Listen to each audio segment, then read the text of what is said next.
आज का ये एपिसोड शुरू करने से पहले एक छोटी सी बात। क्या आप भी अपना पॉडकास्ट बनाने की सोच रहे हैं? तो एंकर ट्राई कीजिए। ये पॉडकास्ट बनाने का सबसे आसान तरीका है। नंबर एक, ये फ्री है। नंबर दो, इसमें कई सारे ऐसे टूल्स हैं जो आपको अपने फोन और कंप्यूटर पर रिकॉर्ड और एडिट करने की फैसिलिटी देते हैं। नंबर तीन, आप अपने पॉडकास्ट को डिस्ट्रीब्यूट भी कर सकते हैं, जिससे इसे स्पॉटिफाई और दूसरे प्लेटफॉर्म पर सुना जा सके। तो डाउनलोड कीजिए फ्री एंकर ऐप या विजिट कीजिए anchor.fm पर अपना पॉडकास्ट स्टार्ट करने के लिए। ये तो थी एक छोटी सी जानकारी, और अब शुरू करते हैं एपिसोड का सिलसिला। तो आज के एपिसोड में लीजिए सुनिए किशोरीलाल गोस्वामी के लिखे उपन्यास खूनी औरत का सात खून का 19वां परिच्छेद, झूठा इल्जाम, मेरी यानी समीर गोस्वामी की आवाज में। 1 बजने के समय मजिस्ट्रेट साहब इजलास में आकर बैठे और मैं उनके सामने पेश की गई।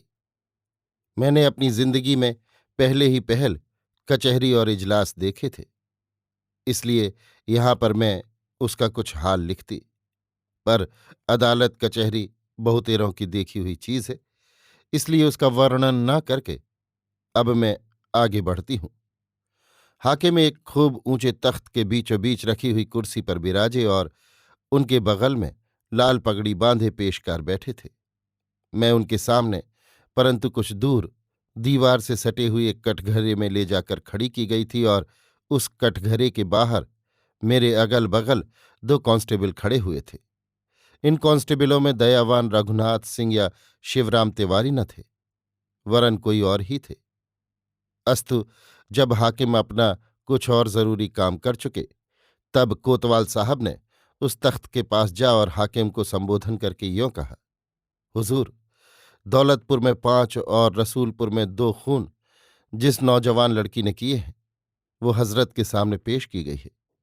इसने रसूलपुर में सुपरिंटेंडेंट पुलिस और मेरे सामने जो इजहार दिया था वो गलत था, लेकिन कानपुर की कोतवाली में आने पर इसने अपनी रजामंदी से सही सही बयान लिखवाया है और इस कागज पर अपने अंगूठे का निशान भी कर दिया है। इसके अलावे इस खून की पूरी पूरी तहकीकात की गई है और मुकम्मिल रिपोर्ट हुजूर की खिदमत में पेश होने के लिए तैयार है। यों कहकर कोतवाल साहब चुप हो गए और हाकिम मजिस्ट्रेट ने उनसे कहा, अच्छी बात है, आप सिलसिलेवार इस खून की बात बयान कर जाइए। ये सुनकर कोतवाल साहब ने अपनी मुट्ठी में दबे हुए बादामी कागजों को खोला और उन्हें ठीक तरह से हाथ में लेकर पढ़ना प्रारंभ किया। 9 बजने के करीब कोतवाली में दौलतपुर के 3 हरवाहे आए और वे मेरे रूबरू पेश किए गए। मैं उस वक्त कोतवाली में ही मौजूद था, इसलिए मैंने उन तीनों हरवाहों को फौरन अपने सामने बुलाकर उन सबों का बयान लिखा और उस कागज पर उन तीनों के अंगूठे का निशान करा लिया। ये फलाने की बात है। मेरे आगे आकर और मेरा हुक्म पाकर वे तीनों करीने से बैठ गए और बाद इसके उन तीनों में से फल्गू नाम के हरवाही ने यूं अपना बयान लिखवाया। मेरा नाम फल्गू है और मेरे इन दोनों साथियों में से जो मेरी दाहिनी ओर बैठा है उसका नाम ढोड़ा है और बाईं ओर वाले का नाम घोंघा। हम तीनों जात के कोहरी हैं और दौलतपुर नाम के गांव में रहते हैं। कई बरस से, शायद 5 या 6-7 साल से, हम लोग उसी गांव के एक ब्राह्मण विश्वनाथ तिवारी के यहाँ नौकरी करते और उनका खेत जोतते थे। हम सब 4 हरवाहे थे, जिनमें से एक चौथा कालू नाम का कुर्मी था, जो कल कत्ल किया गया। खैर, हम सब उन्हीं तिवारी जी के यहाँ नौकरी करते थे और बड़े आराम से अपना दिन बिताते थे। इधर 15 दिन से ऊपर हुआ होगा कि उन्हीं तिवारी जी की स्त्री प्लेग से मर गई। उनका क्रियाकर्म करके तिवारी जी भी मांदे पड़े और कल की रात कूच कर गए। आजकल मेरे गांव में बड़े जोर शोर से प्लेग फैला हुआ है और गांव के लोग बराबर घर द्वार छोड़ छोड़कर इधर उधर भागे जा रहे हैं। इसलिए जब तिवारी जी की मिट्टी उठाने गांव के कोई लोग न आए, तो हम ही चारों हरवाहे उन्हें उठाकर गंगा किनारे ले गए और उन्हें जल में बहा आए। जब हम लोग मुर्दे को गंगा में बहाकर लौटना चाहते थे, तब उन्हीं तिवारी जी की नौजवान और कुंवारी लड़की दुलारी मिली। पर जब हम लोगों की जबानी उसने ये सुना कि उसके बाप यों ही बिना जलाए ही गंगा में बहा दिए गए हैं, तब वो बड़े जोर से चीख उठी और चक्कर खाकर वहीं गिर पड़ी। ये देखकर हम लोग उसे उसके घर उठा लाए और एक चारपाई पर लेटाकर आपस में ये सलाह करने लगे कि अब क्या करना चाहिए। आखिर कालू की सलाह से हम तीनों तो अपने अपने घर चले गए और कालू इस लड़की दुलारी की देखभाल और टहल चाकरी करने के लिए वहीं रह गया। अपने दयावान मालिक के मरने का हम लोगों को बड़ा दुख हुआ था, इसलिए सारी रात हम सबों को नींद न आई और बड़े तड़के हम लोग अपने मालिक के मकान पर पहुंचे। मालिक के मकान पर हम लोग पहुंचे तो सही, पर वहां जाकर जो कुछ हम लोगों ने देखा, उससे हम लोगों के सारे होश हवास गायब हो गए और हम लोग हुजूर के पास दौड़े हुए चले आ रहे हैं। यहाँ यों पढ़कर कोतवाल साहब फिर यों कहने लगे। बस इतना कहकर जब फल्गू चुप हो गया, तब मैंने उससे यों कहा, अच्छा, अब इसके आगे का हाल झटपट कह जानो। ये सुनकर फल्गू कहने लगा, हुजूर, मालिक के मकान पर आकर हम लोगों ने मकान का सदर दरवाज़ा खुला पाया। ये देखकर हम लोगों ने कालू कालू और दुलारी दुलारी कहकर कई आवाज़ें दी, पर जब उन दोनों में से कोई भी न बोला, तब हम लोग बड़ा ताज्जुब करते हुए मकान के अंदर घुसे। भीतर जाकर हम लोगों ने क्या देखा कि घर की सब कोठरियों के सारे दरवाजे खुले हुए हैं और मकान की सारी चीजें गायब हैं। ये देखकर हम लोग बड़े चकपकाए कि क्या इस घर में रात को डाका पड़ा, जो सब चीज बस्त नदारत है। खैर, यूं ही 3-4 कोठरियों को देखकर हम लोग एक और कोठरी में घुसे और वहां की लीला देखकर एकदम घबरा गए। तो उस कोठरी में हम लोगों ने क्या देखा, यही कि उन्हीं तिवारी जी का पड़ोसी हिरवानाव धरती में मरा हुआ पड़ा है। ये अजीब तमाशा देखकर हम लोगों को काठ मार गया और देर तक हम लोग उसी कोठरी में खड़े खड़े हिरवा के मुर्दे की ओर देखते रहे। इसके बाद हम लोग उस कोठरी से बाहर निकलकर रसोई घर में पहुंचे और वहां जो कुछ दिखलाई दिया, उससे हम सबों की मानो जान निकल गई। देर तक हम तीनों एक दूसरे को थामे हुए उस बड़ी कोठरी की लीला देखते रहे। इसके बाद फिर आप ही आप हम लोग अपने आपे में आए और फिर सारा घर देखभाल कर हुजूर की खिदमत में आ दाखिल हुए। तो रसोई घर में हम लोगों ने क्या देखा कि हमारे गांव के रहने वाले धामा और परसा के तो सिर धड़ से अलग होकर एक ओर लुढ़क रहे हैं और नब्बू के कलेजे में एक तलवार घुसेड़ी हुई है। फकत इतना ही नहीं, वरन एक चौथा आदमी भी, जिसका नाम कालू था और जो तिवारी जी के हम 4 हरवाहों में से एक था, एक ओर मरा पड़ा हुआ है। उस कालू के कंधे में तलवार का बड़ा गहरा घाव हो रहा है। बस गरीब परवर, ये सब अजीब तमाशा देखकर हम लोगों की तो अकल कूच कर गई। फिर तो देर तक हम लोग सारे घर की देखभाल करते रहे, पर उस घर में एक बुहारी भी बची हुई नहीं दिखलाई दी। ये सब था, पर तिवारी जी की उस नौजवान और कुंवारी लड़की दुलारी का कहीं पता न था। ये सब देख सुनकर हम लोग उस मकान से बाहर हुए और गौशाला में दुलारी को खोजने लगे, पर वो कहीं भी न मिली। हाँ, गौशाला की देखभाल करने पर यह हम लोगों को मालूम हो गया कि भूसा ढोने का एक छकड़ा और सारे गाय बैल भी गायब है। बस हुजूर, ये सब लीला देख सुनकर तो हम लोग यही समझते हैं कि शायद रात को डाकू आए होंगे। पर जब दुलारी की चिल्लाहट सुनकर उसकी मदद के लिए कालू, धाना, परसा वगैरह उस मकान में गए होंगे, तो डाकुओं ने उन सबों को मार डाला होगा और घर के सब सामानों के साथ वे लोग दुलारी को भी पकड़ ले गए होंगे और साथ ही इसके चीज असबाब ले जाने के लिए बैलों को जोतकर उस छकड़े को भी अपने साथ लेते गए होंगे। मगर एक बात उस कोठरी में, जिसमें कि धाना इत्यादि कटे पड़े हैं, बड़ी विचित्र देखने में आई। वो ये कि कालू के मुर्दे के पास एक पानी भरी मिट्टी की गगरी रखी हुई है।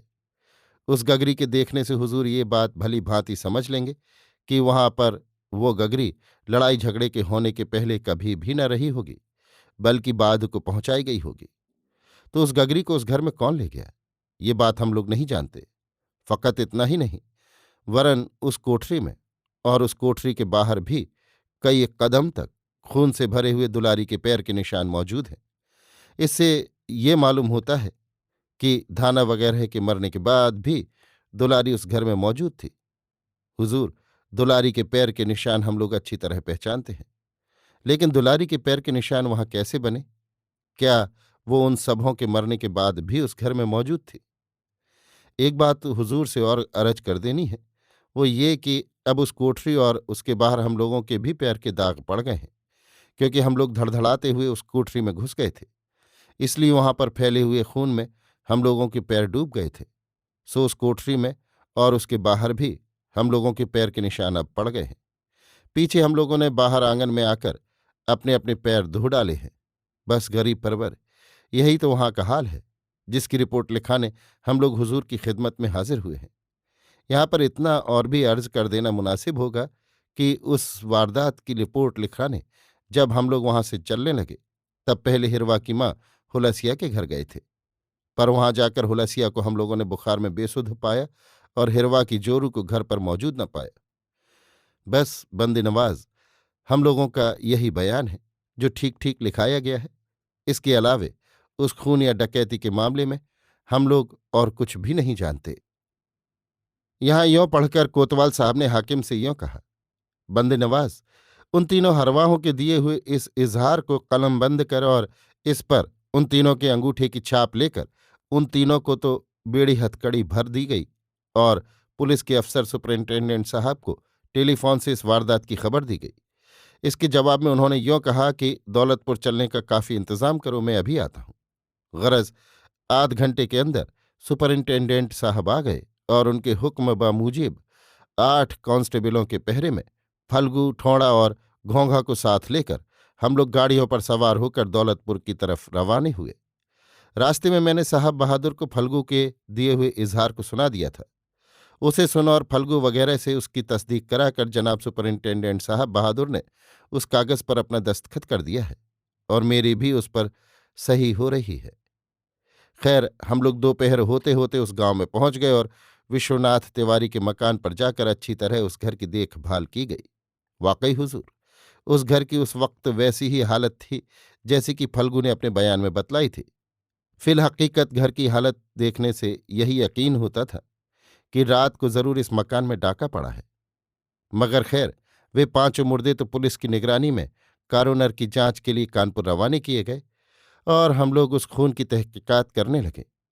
गो उस गांव के बहुतेरे आदमी प्लेग के डर से इधर उधर भाग गए थे, पर जो मौजूद थे उनसे पूछने पर किसी ने भी उस वारदात के बारे में कुछ भी नहीं बतलाया। हिरवा की माँ को भी हम लोग देखने गए थे, पर फल्गू के कहने बामुजिब वो बुखार में बदहवास पड़ी थी और हिरवा की जोरू का कहीं पता न था। ये सब देख सुनकर उस वक्त हम लोगों ने यही समझा था कि डाकू लोग दुलारी के साथ ही साथ हिरवा की जोरू को भी पकड़ ले गए हैं। लेकिन थोड़ी ही देर में वो ख्याल गलत साबित हो गया और एक नया ही गुल खिल उठा। बस इतना कहते कहते कोतवाल साहब जरा रुके थे कि चट हाकिम ने उनसे पूछा, है नया गुल क्या खिल उठा? ये सुन कोतवाल साहब फिर कहने लगे, दोपहर ढलने पर 1 बजे के करीब रसूलपुर के थानेदार अब्दुल्ला हींगन चौकीदार के साथ एक इक्के पर सवार वहां आ पहुंचे। बस जब उनसे वहां आने का सबब पूछा गया, तब उन्होंने यों कहा कि आज एक पहर दिन चढ़ते चढ़ते एक नौजवान और निहायत हसीन लड़की रसूलपुर के थाने पर पहुंची और उसने मुझसे यों कहा कि मेरे घर में रात को 5 खून हो गए हैं, उसकी रिपोर्ट आप लिख लीजिए। यों कहकर उस औरत ने एक अजीबो गरीब दास्तान कह सुनाई। बस उस औरत की वो अनोखी बात सुनकर मैंने उसे तो वहीं एक कोठरी में बंद करके उसके पहरे का काफी इंतजाम कर दिया और हींगन चौकीदार के साथ यहाँ के लिए फौरन कूच किया। वो नौजवान लड़की या औरत अपना नाम दुलारी बताती है। बस अब्दुल्ला खां की जबानी ये हाल सुनकर हम लोगों ने गौर के साथ फिर उस घर को, जिसमें कि 4 लाशें पड़ी हुई थी, अच्छी तरह देखा तो क्या देखा कि उस घर से लेकर बाहर आंगन तक छोटे छोटे पैर के निशान पड़े हुए हैं। उन निशानों को देखकर अब्दुल्ला ने यों कहा कि गालिबन ये उसी लड़की दुलारी के पैर के निशान होंगे, क्योंकि उसके पैर ऐसे ही छोटे और नाजुक हैं। इस बात को साहब बहादुर ने मान लिया और हम लोगों ने यही गुमान किया कि उस बहादुर लड़की ने एक कोठरी में एक शख्स को गला घोंट कर मार डाला। फिर वो दूसरी कोठरी में 4-4 आदमियों को काटकर खुद रिपोर्ट करने रसूलपुर के थाने पर पहुंची है। मगर खैर, फिर तो ये बात ठीक समझ ली गई कि वो छोटे पंजे के निशान दुलारी के पैर के ही हैं, क्योंकि फल्गू ने भी अपने बयान में ऐसा ही कहा है। बस इसके बाद साहब बहादुर ने अब्दुल्ला को ये हुक्म देकर फौरन रुखसत किया कि कल उस औरत को कानपुर की कोतवाली में हाजिर करो। और उनके जाने पर मुझसे यों कहा कि फल्गू वगैरह इन तीनों को अभी कानपुर की कोतवाली में ले जाकर रखना चाहिए। अच्छा, अब यहां से चलना चाहिए, क्योंकि अब यहां पर नाहक ठहर कर देर करने की कोई जरूरत नहीं है। हाँ, इस मकान की निगरानी के लिए एक पुलिसमैन यहां पर जरूर छोड़ देना चाहिए। बस साहब बहादुर का हुक्म सुनकर एक कांस्टेबल को उस मकान की निगरानी के लिए छोड़ दिया गया और उन तीनों कैदियों को अपने साथ लेकर शाम होते होते हम लोग कानपुर लौट आए। लौट तो आए, पर पिछली रात को एक दूसरी खौफनाक खबर मिली। ये सुनकर हाकिम ने पूछा, वो कौन सी खबर थी? इस पर कोतवाल साहब कहने लगे, जी, अर्ज करता हूं। मेरी ये हमेशा से आदत है कि मैं रात को चाहे कभी सोऊं, पर पिछली रात को उठ बैठता हूं। बस मैं 3 बजे रात को उठ और फारिग वारिग होकर कुछ लिखने पढ़ने बैठा ही था कि इतने ही में रसूलपुर गांव के थाने के 2 चौकीदार घबराए हुए कोतवाली में आए। उनके आने की खबर मुझे तुरंत दी गई और फौरन वे दोनों मेरे रूबरू पहुंचाए गए। जब वे दोनों मेरे सामने आकर करीने से बैठ गए, तब मैंने उनसे पूछा, तुम दोनों रसूलपुर गांव के चौकीदार हो? इस पर उन दोनों ने हाँ कहा। तब फिर मैंने पूछा, तुम दोनों का नाम क्या है और किस गरज से यहाँ आए हो? ये सुनकर उन दोनों में से एक ने कहा, बंदे नवाज, मेरा नाम रामदयाल है और मेरे इस जोड़ीदार का नाम कादिर बख्श है। मेरे उस गांव रसूलपुर के थानेदार अब्दुल्ला खां और चौकीदार हींगन खां का आज रात को खून हो गया है। ये जानते ही हम दोनों चौकीदार अपने गांव से रवाने हुए और हुजूर की खिदमत में उस मामले की रिपोर्ट लिखाने आए हैं। बस यहां तक पढ़कर कोतवाल साहब जरा ठहरे ही थे कि झट मजिस्ट्रेट साहब ने उनसे यूं कहा, उन दोनों चौकीदारों ने जो रिपोर्ट लिखाई हो उसे पढ़ो। ये सुनकर कोतवाल साहब ने बहुत खूब कहकर रामदयाल की लिखाई हुई रिपोर्ट को यूं पढ़ना प्रारंभ किया। हुजूर, मेरा नाम रामदयाल और मेरे जोड़ीदार का नाम कादिर बख्श है। हम दोनों रसूलपुर गांव के थाने के चौकीदार हैं। उसी थाने पर अभी कई घंटे हुए, आज ही की रात को 2 खून हो गए हैं। उन दोनों में से एक तो खुद वहां के थानेदार अब्दुल्ला खां थे और दूसरे हींगन खां चौकीदार। उन दोनों के खून होने की खबर हम लोगों को दुलारी नाम की एक नौजवान लड़की ने दी। इस वारदात का खुलासा हाल ये है कि कल दिन के 10 बजने के समय एक नौजवान लड़की एक बैलगाड़ी पर चढ़ी हुई रसूलपुर गांव के थाने पर आई। उस समय हम सब अर्थात हींगन चौकीदार को छोड़कर बाकी के हम सब तो अपनी कोठरी में थे।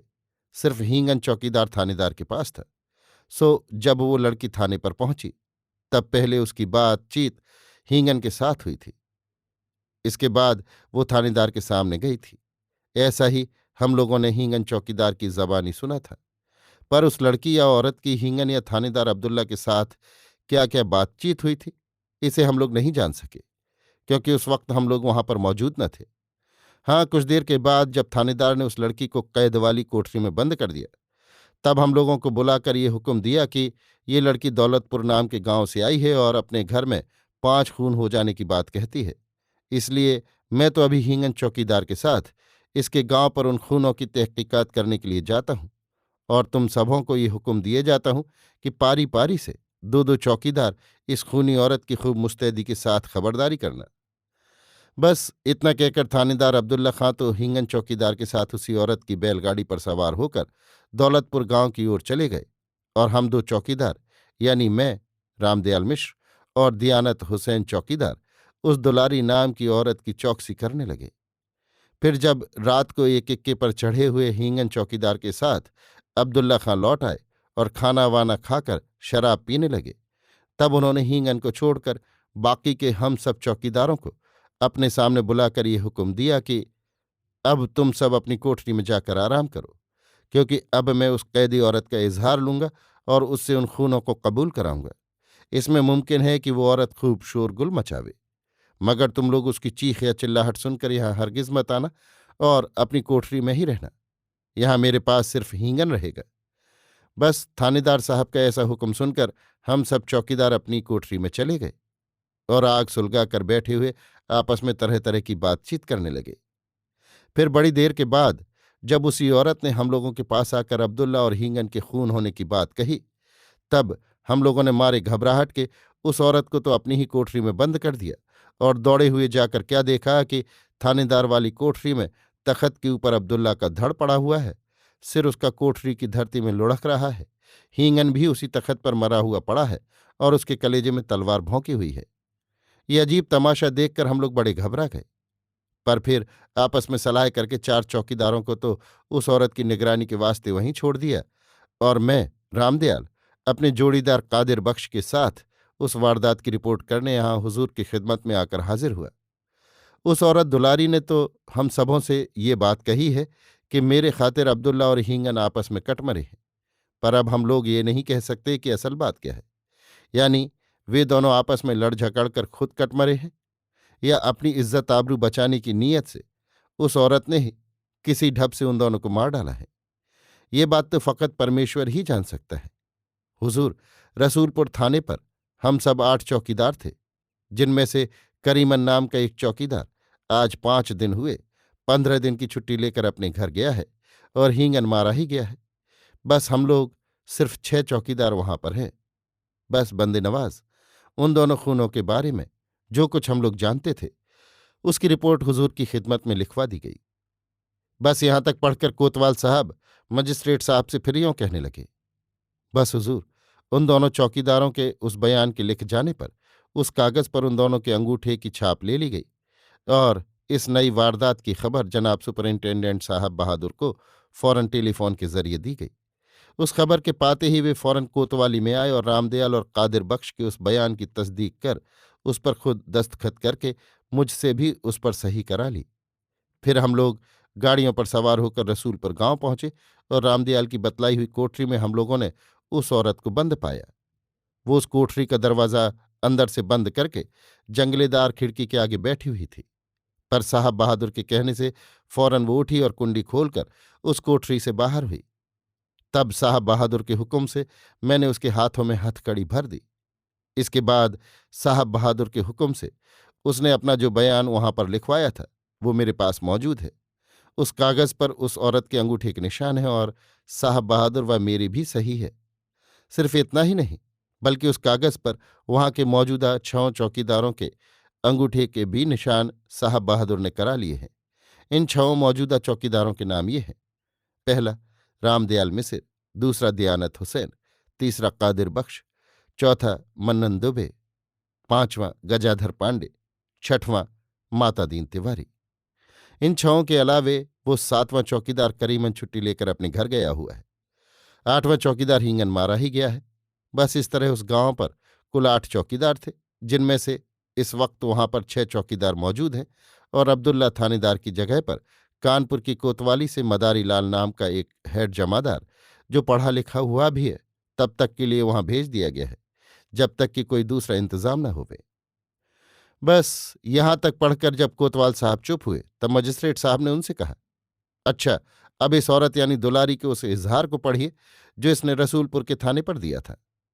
यह सुनकर कोतवाल साहब मेरे दिए हुए उस बयान का बयान करने लगे और हाकिम ध्यान से उसे सुनने लगे। यों कहकर मैंने भाई दयाल सिंह जी की ओर देखकर यों कहा, क्यों महोदय, क्या रसूलपुर गांव में दिए हुए अपने इजहार को मैं फिर दोबारे सुना जाऊं? ये सुनकर भाई दयाल सिंह जी के बदले वे साहब बहादुर, जो भाई दयाल सिंह और बैरिस्टर साहब के बीच में बैठे हुए मेरा इजहार लिख रहे थे, मेरी ओर देखकर यों बोले, नहीं डुलारी, उस इजहार का बात तुम अपना रसूलपुर का हाल कहने के वक़्त बोल गया है।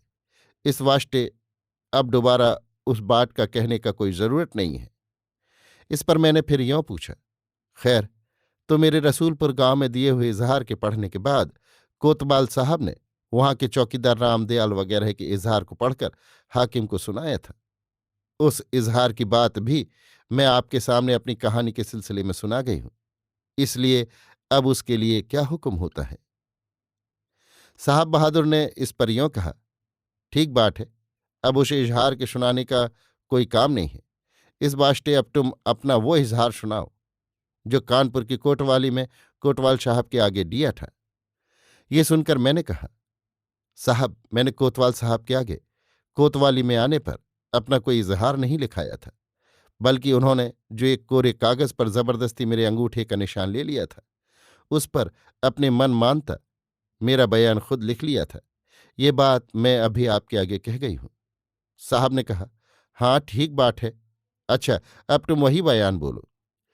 इस पर बहुत अच्छा कहकर मैंने यों कहा, महोदय, इस प्रकार जब कोतवाल साहब मेरे रसूलपुर गांव में दिए हुए इजहार और उसके बाद रामदयाल इत्यादि चौकीदारों के दिए हुए बयान को पढ़ चुके, तब उन्होंने हाकिम के कहने से वो कागज पढ़ना प्रारंभ किया जिस पर मेरे अंगूठे की छाप बरजोरी ले ली गई थी और जिसमें कोतवाल साहब ने अपने मन मानता मजमून खुद लिख लिया था।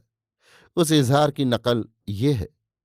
हजरत कोतवाल साहब उस कागज को अपनी आंख के आगे करके यों पढ़ने लगे। मेरा नाम दुलारी है। मेरे बाप का नाम विश्वनाथ तिवारी था। मेरा मकान दौलतपुर नाम के गांव में है। मेरी उम्र इस समय 15 या 16 बरस के लगभग होगी। मैं अभी तक कुंवारी हूं। आज कई दिन का अरसा हुआ कि मेरे बाप प्लेग से मर गए।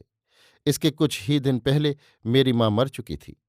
सो मेरे बाप जब मरे तब उस गांव का कोई भी उन्हें उठाने नहीं आया था, क्योंकि सारे गांव में प्लेग फूट निकला था। इसलिए मेरे बाप के मरने पर उनके उठाने के लिए जब गांव वालों में से कोई भी न आया, तब मेरे यहाँ जो 4 हरवाहे नौकर थे वे ही मेरे बाप को उठाकर ले गए।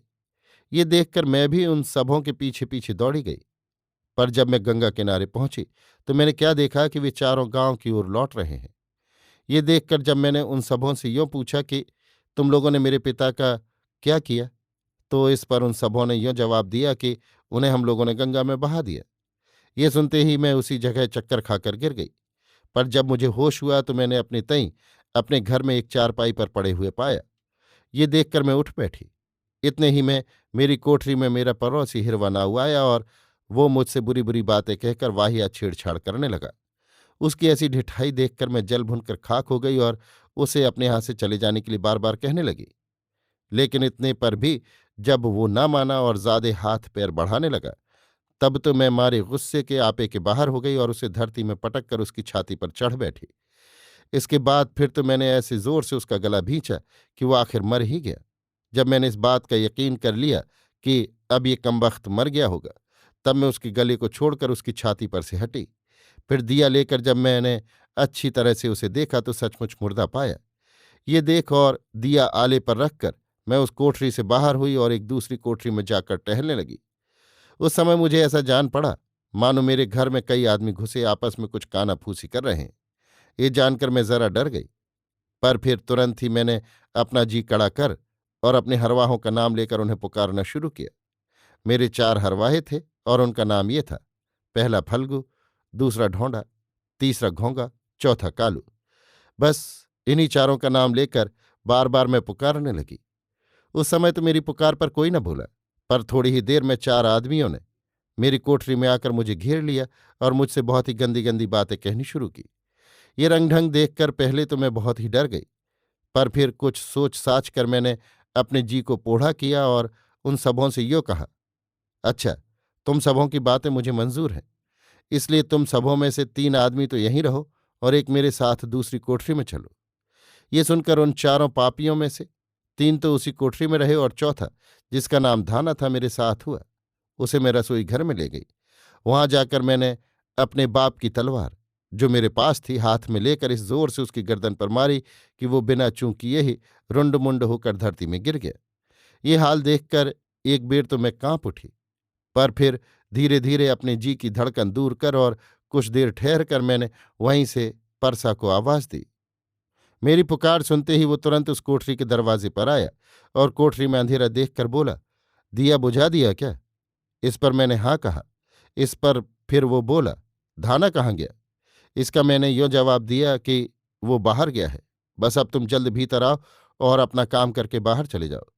मेरी ऐसी बात सुनकर वो कोठरी के अंदर ज्यों ही घुसा त्यों ही मैंने उसे भी एक ही हाथ में 2 टूक करके जमीन पर गिरा दिया। बस 2-2 आदमियों को काट कर फिर तो मैं पूरी पूरी निडर हो गई और छिन भर ठहर कर फिर मैंने नब्बू को आवाज दी। मेरी आवाज सुनकर वो उठ दौड़ा और इस तेजी के साथ मेरी कोठरी में घुसा कि उसके कलेजे में तलवार घुसेड़ते मुझे जरा भी देर न लगी। देर तो न लगी, पर कलेजे में तलवार घुसेड़ कर मैंने अच्छा काम नहीं किया था। इस बात का मतलब ये है कि तलवार भौंकी जाने पर वो इतने जोर से चीख मार उठा कि उसे सुनकर कालू तुरंत मेरी कोठरी की ओर यों चिल्लाता हुआ दौड़ा कि क्या हुआ, कैसा हुआ। पर कोठरी के अंदर घुसते घुसते उस पर भी मैंने तलवार का वार किया और वो घायल होकर दगा दगा कहता हुआ धरती में गिरकर छटपटाने लगा और बार बार पानी मांगने लगा। ये सुनकर मैंने उस कोठरी में दिया बालकर उजाला किया और बाहर से पानी की कलसी लाकर कालू को कुछ थोड़ा सा जल पिलाया। थोड़ी ही देर में जब वो मर गया तब मैं अपने घर से बाहर हुई। बाहर निकलते ही अपने घर के द्वार पर मैंने अपनी बैलगाड़ी जुती हुई तैयार देखी, जिसमें मेरे ही 2 बैल जुत रहे थे। ये देखकर मैं उस पर सवार हुई और रसूलपुर गांव की ओर चली। मेरा गांव का थाना जल गया था, इसलिए मैं रसूलपुर की ओर चली। मैं उस समय चाहे जिधर भाग सकती थी, पर यह सोचकर कहीं न भागकर सीधी थाने पर पहुंची कि अगर भाग जाऊंगी तो मैं ही इन खूनों के करने वाली समझी जाऊंगी, पर जो मैं खुद इस वारदात की रिपोर्ट लिखाऊंगी तो शायद बेदाग बच जाऊंगी। बस यही सब 3-5 सोचकर मैं रसूलपुर गांव की ओर चली और पहर डेढ़ पहर दिन चढ़ते चढ़ते रसूलपुर के थाने पर जा पहुंची। वहां जाकर मैंने वहां के थानेदार के आगे अपना उसी ढंग का बयान कहा, जिस ढंग का कि वहां पर दूसरे दिन एक अंग्रेज अफसर और कोतवाल के आगे लिखाया था। बस मेरा बयान सुनकर, लिखकर नहीं फकत सुनकर, उस थानेदार ने मुझे एक कोठरी में बंद करके उसमें ताला लगा दिया और आप एक चौकीदार को साथ लेकर मेरे गांव की ओर मेरे घर में हुए खूनों की तहकीकात करने मेरी ही बैलगाड़ी पर सवार होकर चला गया। उसके जाने पर जो चौकीदार मेरे पहरे पर मुकर्रर हुए थे, उनमें से किसी ने ना तो मुझे कुछ खिलाया पिलाया ही था और न किसी तरह की कोई बातचीत ही की थी। उनके बारे में उनका नाम लेकर अंग्रेज अफसर के सामने जो कुछ मैंने अपने बयान में लिखवाया है वो बिल्कुल झूठ है। इसके बाद जब मैं कानपुर की कोतवाली में लाई गई तो वहां के कोतवाल साहब बड़ी भलमनसी से मेरे साथ पेश आए और बहुत ही आराम के साथ उन्होंने मुझे एक कोठरी में रखा। मुझे ब्राह्मण के हाथ का बनाया हुआ खाने को दिया और किसी तरह की भी तकलीफ न होने दी। उनकी ऐसी शराफत देखकर मैं बहुत ही खुश हुई और आप एक दिन मैंने इन 7 खूनों का सच्चा सच्चा हाल उन्हें लिखवाकर उस कागज पर अपने अंगूठे की निशानी कर दी। मैं पढ़ी लिखी नहीं हूं, इसलिए अंगूठे का निशान करती हूं। खैर, तो 5 खूनों का हाल तो मैं ऊपर कह आई हूं, अब 2 का हाल और कहकर अपने बयान को पूरा करूंगी। बात यह है कि जब रात को रसूलपुर का थानेदार वहां लौट कर आया तो उसने मुझे अपनी कोठरी में बुलाया। उस समय कोठरी में से बाहर निकालकर जो चौकीदार मुझे थानेदार के पास ले जा रहा था, उसका नाम हींगन था। सो उसे मैंने ये चकमा देकर सब्ज बाग दिखलाया कि अगर तुम थानेदार को मारकर मुझे यहां से निकाल ले चलो तो मैं तुम्हारी बीवी बनूंगी। बस वो बेवकूफ मेरी ऐसी बात सुनते ही मेरे दम झांसे में आ गया और मुझसे यों कहने लगा कि अच्छा दुलारी, तुम्हारी लामिसाल खूबसूरती की खातिर मैं अब्दुल्ला को फौरन मार डालता हूं और तुम्हें यहां से बेलाग बचाकर कहीं ले भागता हूं। बस यों कहकर वो मुझे अब्दुल्ला की कोठरी में ले गया। मुझे देखते ही अब्दुल्ला ने उसी तख्त पर बैठने का इशारा किया, जिसे समझकर मैं उसी तख्त पर एक किनारे करीने से बैठ गई। अब्दुल्ला उस वक्त दम पर दम प्याले पर प्याले खाली करता जा रहा था। सो वहीं पर हींगन भी बैठ गया और थोड़ी ही देर में उसने भी 2-3 बोतलें खाली कर डालीं। इसके बाद उस हींगन ने तलवार उठाकर इस जोर से अब्दुल्ला की गर्दन पर मारी कि उसका सिर भुट्टे की तरह लटक कर दूर जा गिरा और उसकी बेसिर की लाश उसी तख्त पर लुढ़क गई। ये तमाशा देखते ही मैंने हंसकर हींगन को मुबारकबाद दी और अपने हाथ से प्याले में शराब डालकर उसे पिलाना शुरू किया। 1 घंटे में मैंने इतनी शराब उसे पिलाई कि वो मारे नशे के बेहोश होकर उसी तख्त पर लौट गया। तब मैंने उठकर एक दूसरी तलवार, जो वहीं पर एक कोने में रखी हुई थी, उठाकर और उसे म्यान से बाहर खींचकर उस हींगन के कलेजे में घुसेड़ दी। बस इस तरह जब वे दोनों मूजी खत्म हो गए तब मैंने मन ही मन यूं सोचा कि अब मुझे क्या करना चाहिए। आखिर देर तक खूब अच्छी तरह अपना आगा पीछे सोचकर मैंने यही बात ठीक की कि यहां से भागना ठीक न होगा। यों सोचकर मैं उस कोठरी से बाहर हुई और उस कोठरी के पास पहुंची जिसमें रामदयाल वगैरह 6 चौकीदार बैठे हुए आग ताप रहे थे। मुझे अपनी कोठरी के दरवाजे पर देख और मेरी जबानी अब्दुल्ला और हींगन के मारे जाने की बात सुनकर वे सब इस कदर घबरा उठे कि चटपट मुझे उसी अपनी कोठरी में बंद करके सब के सब दौड़ते हुए अब्दुल्ला की कोठरी की ओर गए। इसके बाद उस रात को मुझे किसी चौकीदार ने न छेड़ा और मैं भी उस कोठरी की कुंडी भीतर से बंद करके वहीं पर पड़ी हुई एक चारपाई पर पड़कर सो गई।